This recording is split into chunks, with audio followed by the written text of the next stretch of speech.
Welcome to Money Box. I'm Rachel Coops. Today we're looking at a few legitimate ways you can pay less tax.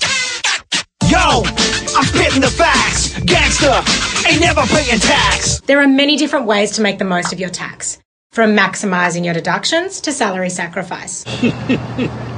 Salary sacrifice? Isn't that what they call marriage? People on a higher income can sacrifice some of their salary into superannuation. This means less taxable income and more money when you retire.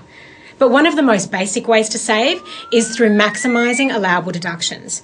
For instance, sunglasses if you work outside. These aren't big returns, but they add up. And a good accountant will work with you to get the most from your allowable claims. I suppose we could say wearing women's underwear makes driving the cab more comfortable. A very effective way to save tax is through capital gains tax. This is a tax you pay on your capital gain on things like property or shares. If you hold an investment for more than 12 months, then you only pay tax on 50% of the gain.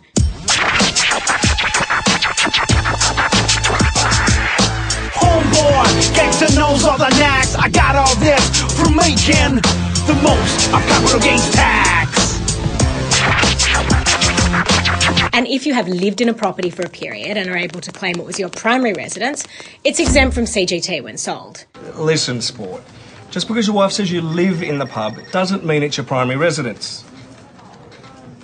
Also, for couples on a single income, it makes sense for the partner with the lowest taxable income to hold income-producing assets in their name, as they'll be taxed at the lower rate. So you have a house, a boat, a pool, and an Italian model pool boy named Carlo.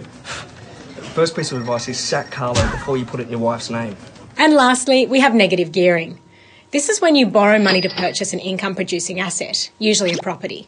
When the income generated by the property is less than the expenses, the difference is tax deductible.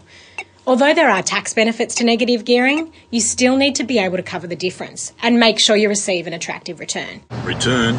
Some days I wish I wasn't stuck in here and I could return to cage fighting. These are just a few of the many ways you can minimise your tax. If I was allowed to give advice, which I'm not, I'd say don't trust men with small moustaches. The other thing I'd say is consult an accountant. You might be surprised with how much they can save you. Thanks, and see you next time.